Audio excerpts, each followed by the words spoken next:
All right, thanks everyone who came back from lunch. Had a feeling there might be some stragglers, but my name is Austin Hypes. I'm with UNICOM Engineering, the Chief Technologist and Vice President of Engineering. I'm also the chair of the ITE Immersion Technical Committee, so that's the IT equipment. So have a few work streams I wanted to give some brief updates on. So this is just 15 minutes, so we're gonna go fairly quick. Let me get going here. So once again, that's me. Did want to start with the 3 work streams we have under IT equipment for immersion and what our goals are. So should be fairly self-explanatory, but we do focus on the IT equipment, so servers, switches, things like that, that are going into the immersion solutions and the unique characteristics and design requirements that you want to do to have a server ready for immersion. So inside of that, 3 work streams. Right now, I'm the workstream lead for the ITE design guidelines, the overall design guidelines for what you should be doing to design and test servers specific for immersion.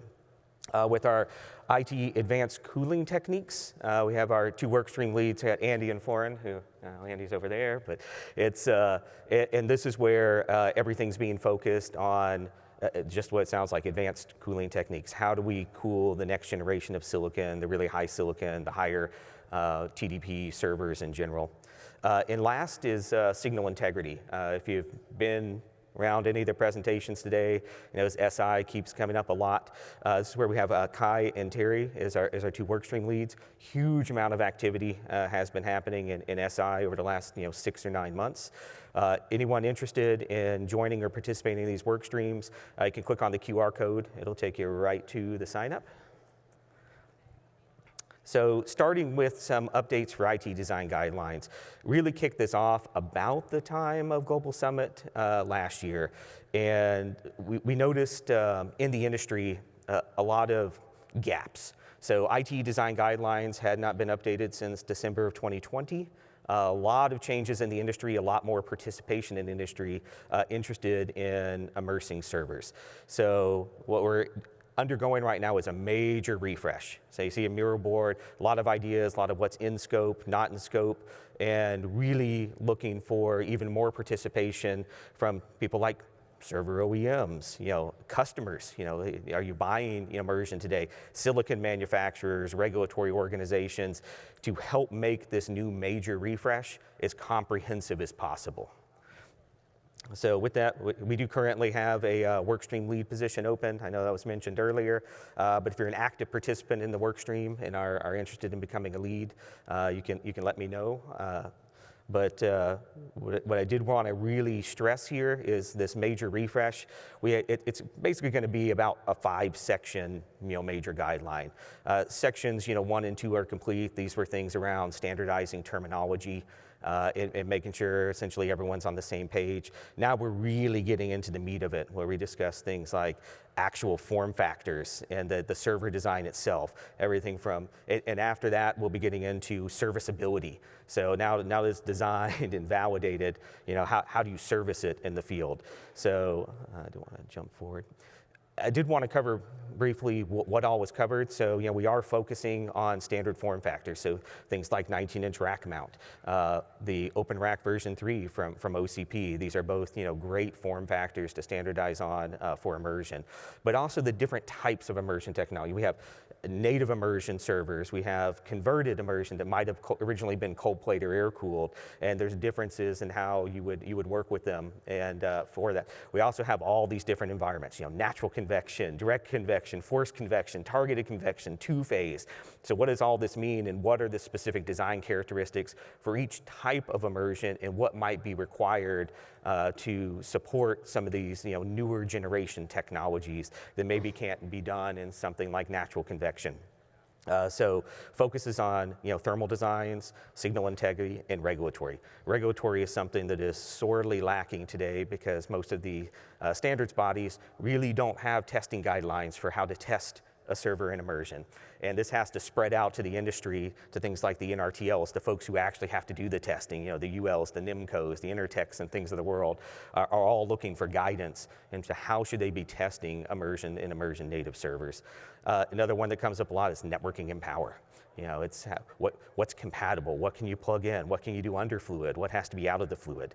And just to cover regulatory compliance, but service and support is a major thing.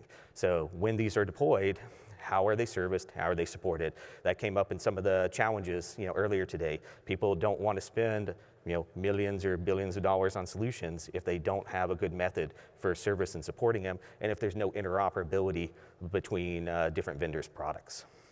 So touched on that a little bit, but customers want multi-vendor solutions. They don't want to buy a server that will only fit in this tank or can't be moved to other things. They don't want a solution that can only take one type of server. They want to be able to support multiple generations of products. They want to be able to support multi-vendor products in the same footprint. Talked about terminology some, but this has been a big disconnect in the industry as well. A lot of times people use the same words to mean different things. So tell me the difference between direct convection and forced convection and targeted convection. Without a terminology definition, people will interchange them a lot, and we need them to mean specific things.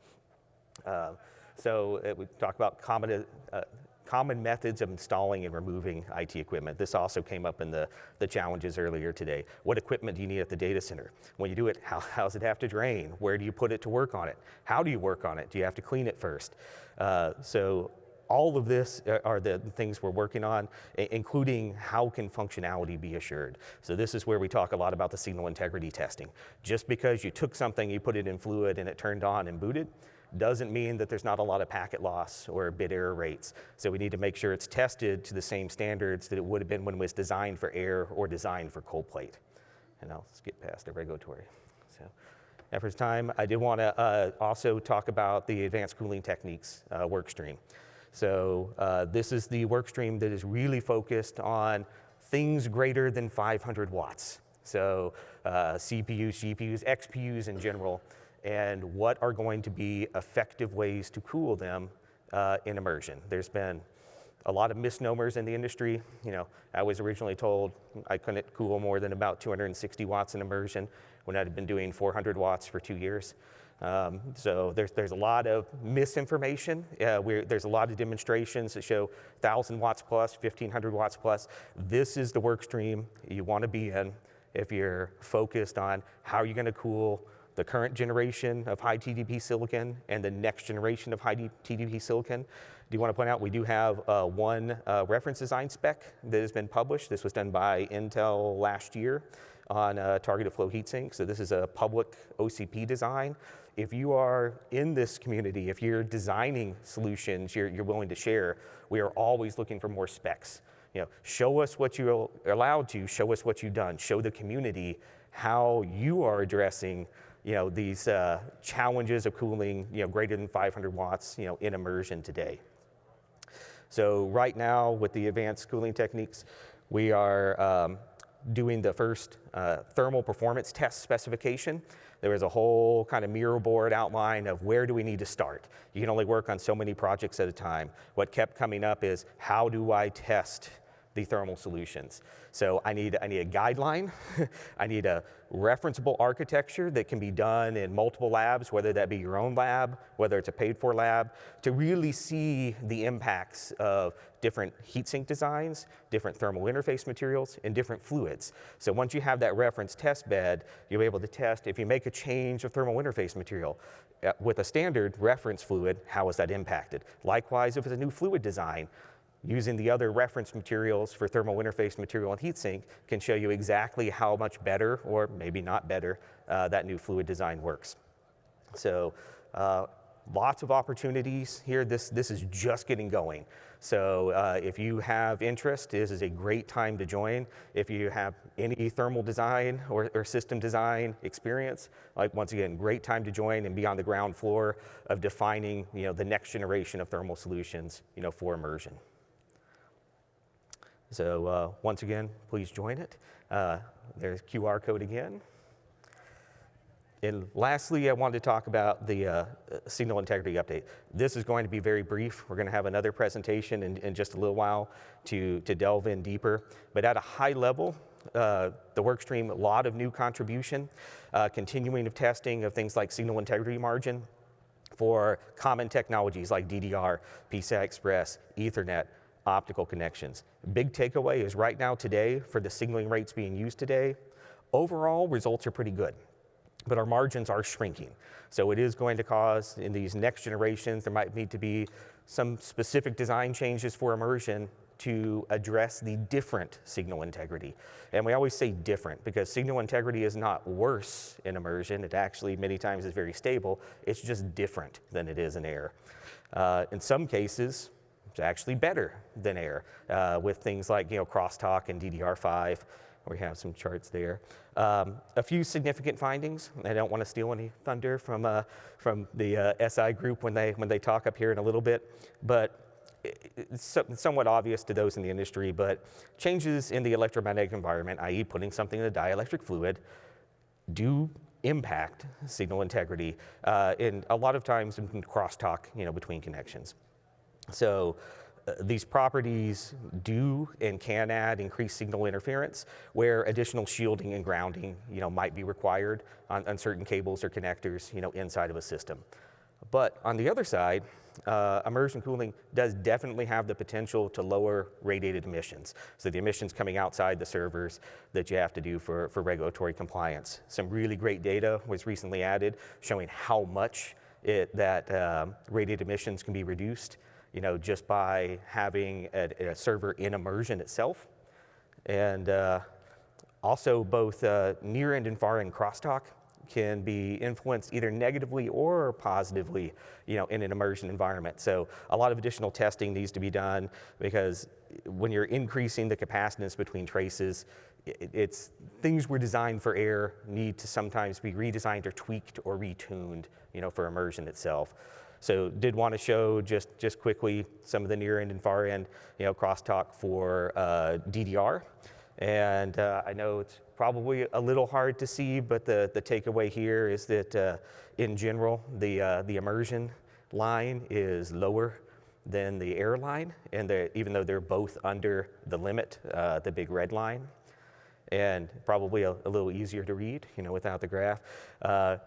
Interestingly enough, the higher the speed of the DDR, the better it behaves in immersion as far as crosstalk goes. So actually was very slightly worse, at 5200 megatrain. We up to 6400 is pretty much the same. At 8800, it actually starts performing better.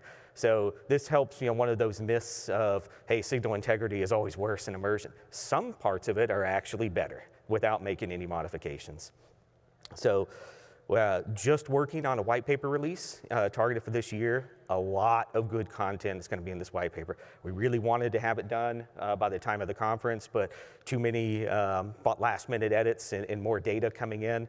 But it should be published by the end of the year or very early next year. I did want to stress that here, just another hour and 15 minutes, 20 minutes. We have a presentation from the workstation leads with some of the key findings that are going into the white paper. So if you're interested in SI, please stick around for that. And some of our next steps as a work stream are really going to be evaluating. A lot of it has been focused on the hydrocarbons, the GTL pluses and the PAOs. So esters, which do have some different dielectric properties. We're going to be doing some more focus on there, as well as some of these next generations of network signalings, like 224 gig connections, like 224, PAM4, where the signaling rates are doubling. We already know we're somewhat marginal. This can be areas where new connectors are needed that would be specific to immersion versus air. And I will close up by saying, hey, please get involved. If you have expertise, I still have 5 whole minutes. Oh, I thought I was almost done. So, I can take questions. This means I'm going to have time for questions if there are any. But no, please join the committee. If you have interest or you have expertise and are willing to participate, this is a great time to join. Like I said, we're just finishing up a white paper for SI to go into new testing, and our other 2 work streams are very actively working on new design guidelines and specifications. So, all right, questions? I know, this is the after lunch coma. All right. Well, if there aren't any questions, I will give everybody, I guess, an extra 5 minutes for the next speaker. You have to tell them if you're.